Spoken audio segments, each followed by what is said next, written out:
استعمال ہوا صبر جمیل کے ساتھ. اب یہ بھی بڑا مسئلہ ہے کہ لوگوں کو یہی نہیں پتا کہ صبر جمیل ہے کیا. لوگ کہتے تو بہت ہیں اللہ پاک آپ کو صبر جمیل عطا فرمائے. اب اس سے پوچھو بھائی صبر جمیل کی تعریف کیا ہے, تو پھر تعریف نہیں پتا ہوتی. یہ کسی جمیل بھائی کا صبر نہیں ہے کہ جس کو صبر جمیل کہا جاتا ہے.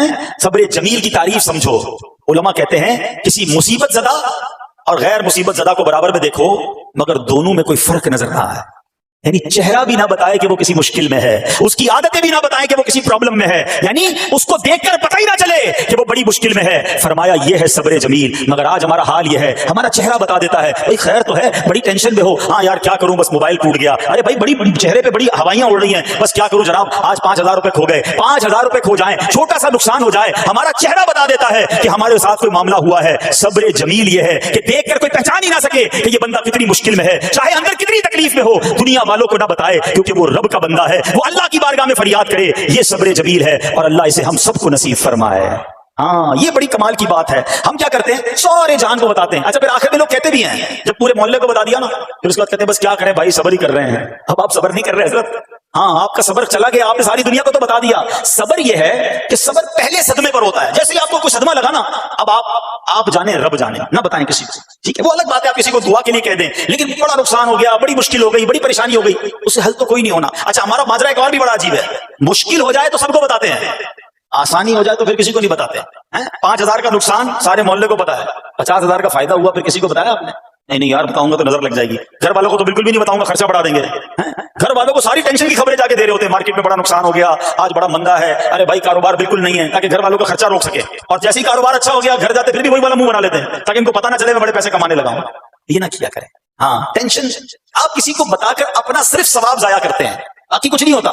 کرنا رب نے ہے, اور یہ اگر آزمائش میرے درجے بلند کرنے آئی ہے, اگر یہ آزمائش مجھے اللہ کے قریب کرنے آئی ہے تو پھر تو اس کا استقبال ہونا چاہیے نا. ہاں ہمارے بزرگان دین تو آزمائشوں کا استقبال کیا کرتے تھے. اور سنو یہاں ہو سکتا ہے کہ میرا کوئی نابینا بھائی بیٹھا ہو, بعض اوقات ایسا بھی ہوتا ہے کہ اچانک کسی کی بینائی چلی جاتی ہے, آنکھیں ٹھیک ہوتی ہیں اور اچانک ایکسیڈنٹ ہوا یا کوئی واقعہ ہوا ہے, بہت بڑی آزمائش. اللہ اس آزمائش سے ہمیں محفوظ رکھے. مگر دیکھو میرے رب کی شان دیکھو, جب بھی کوئی تکلیف آتی ہے نا بندہ صبر کرے, اس تکلیف کا اجر تیار ہے, اس کا کمال سے اس کی رحمت تیار ہے, رحمت کی برسات تیار ہے. سنو اللہ فرماتا ہے کہ اے جبرائیل جب میں اپنی کسی بندے کی بینائی لے لوں تو اس کا اجر یہ ہے کہ میں اسے اپنے دیدار سے مشرف فرماؤں گا.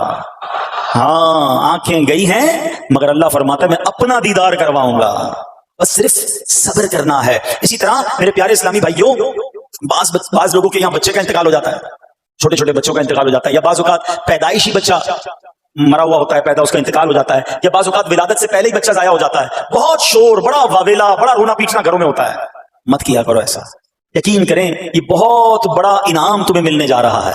ایسا نہ ہو یہ رونا پیٹنا, یہ بے صبری, یہ اللہ کی بارگاہ میں شکوے شکایات, اتنے بڑے تم اجر سے محروم رہ جاؤ. سنو اللہ کے آخری نبی صلی اللہ تعالی علیہ وسلم نے فرمایا جس مسلمان جوڑے کے 3 بچے انتقال کر جائیں اللہ عز و جل ان بچوں پر فضل و رحمت کرتے ہوئے ان دونوں یعنی ماں باپ کو جنت میں داخل فرمائے گا. صحابہ کرام نے عرض کی کسی کے 2 بچے, فرمایا 2 بچے بھی, پھر عرض کی اور 1, فرمایا 1 بھی, پھر فرمایا اس ذات کی قسم جس کے قبضہ قدرت میں میری جان ہے, جس عورت کا کچا بچہ فوت ہو جائے یعنی حمل ضائع ہو جائے اور وہ اس پر صبر کرے تو وہ بچہ اپنی ماں کو اپنی ناف کے ذریعے کھینچتا ہوا جنت میں لے جائے گا.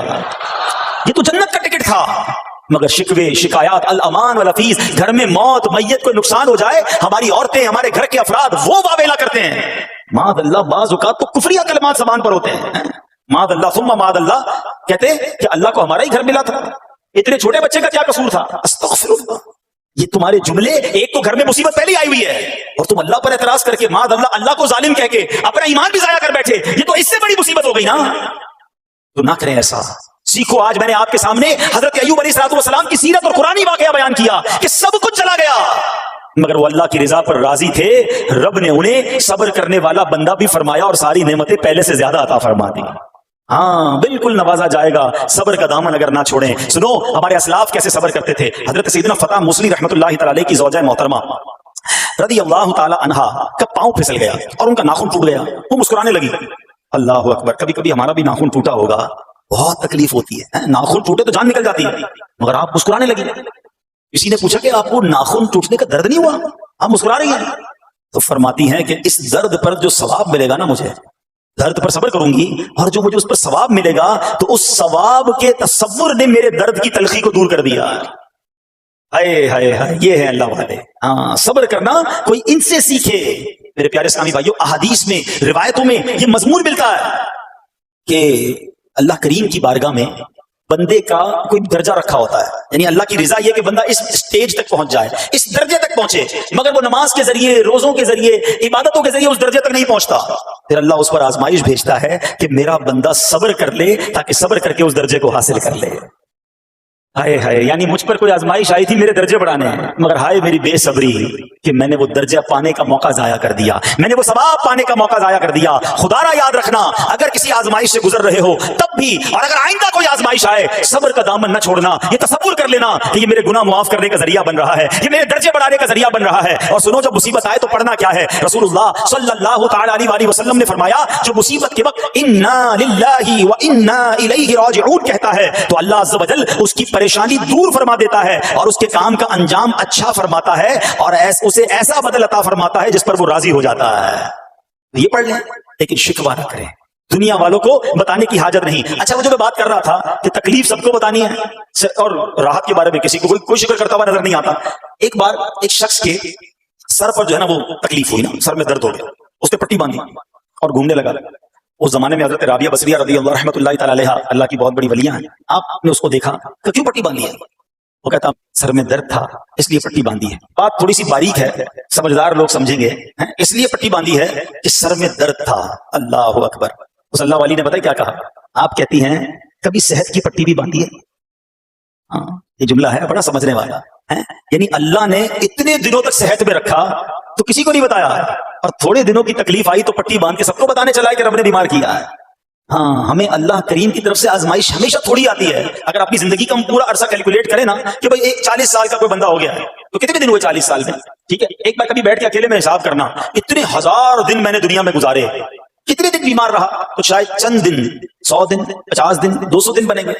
کئی ہزار دنوں میں سے اگر چند دن اللہ نے مجھ پر آزمائش ڈالی تو ہزاروں دن راحت بھی تو ڈالی نا، صحت بھی تو عطا فرمایا. اتنے دن جس رب نے چھاؤں میں کھڑا کیا، اگر تھوڑی دیر کے لیے دھوپ آئی ہے تو مجھے شکوہ نہیں کرنے چاہیے. یاد رکھنا، ہر رات کے بعد صبح ہے، ہر دھوپ کے بعد چھاؤں ہے. اگر تم انتظار کرو گے تو رب ایسی رحمت تم پر نازل کرے گا، اپنے غائب کے خزانوں سے عطا فرمائے گا. قرآن میں رب نے وعدہ کیا ہے وَمَن يَتَوَكَّلْ عَلَى اللَّهِ فَهُوَ حَسْبُهُ، جو اللہ پر بھروسہ کرے اللہ اس کے لیے کافی ہے. مگر ہمارا پرابلم یہ ہے کہ جب مشکل آتی ہے ہم یہ ساری باتیں بھول کر بس شکوہ، شکایات اور پریشانی میں چلے جاتے ہیں. ارے آپ اس مصیبت کو اللہ کی طرف سے نعمت سمجھ لو، اللہ کی طرف سے یہ سمجھ لو کہ میرے گناہ معاف کروانے، میرے درجات بلند کرنے کے لیے آیا ہے. اچھا، ایک اور بات، بعض اوقات شیطان ہے نا، وہ کسی کے دماغ میں وسوسہ ڈالتا ہے کہ یار جب میں نمازیں نہیں پڑھتا تھا نا تب تو اتنا پریشان نہیں رہتا تھا، جب سے نمازیں شروع کی، دعوت اسلامی کے اجتماع میں آنے لگا، مدنی قافلوں میں سفر شروع کر دیا، اب تو میں نے کچھ ذمہ داری بھی لینا شروع کر دی ہے. ارے میں نے جب سے امامہ پہنا ہے، یہ داڑھی رکھ لی ہے، میری کوئی اسلامی بہن سن رہی ہے کہ میں بے پردہ گھومتی تھی تو کوئی ٹینشن نہیں تھا،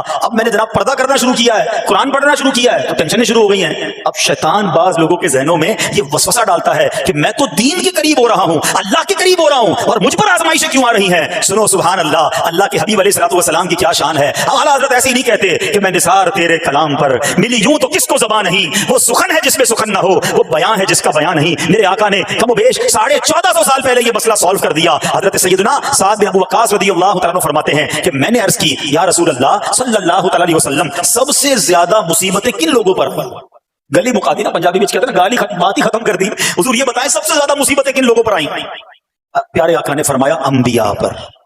اللہ اکبر، اللہ کے سب سے قریب تو انبیاء ہیں نا، انبیاء پر، پھر ان لوگوں کے بعد جو لوگ بہتر ہیں، پھر ان کے بعد جو بہتر ہیں. سنو اب اگلا جملہ، بندے کو اپنی دینداری کے اعتبار سے مصیبت میں مبتلا کیا جاتا ہے. اگر وہ دین میں سخت ہوتا ہے اس کی آزمائش بھی سخت ہوتی ہے، اگر وہ دین میں کمزور ہوتا ہے تو اللہ عز و جل اس کی دینداری کے مطابق اسے آزماتا ہے. بندہ مصیبت میں مبتلا ہوتا رہتا ہے یہاں تک کہ اس کے دنیا میں ہی اس کے سارے گناہ بخش دیے جاتے ہیں.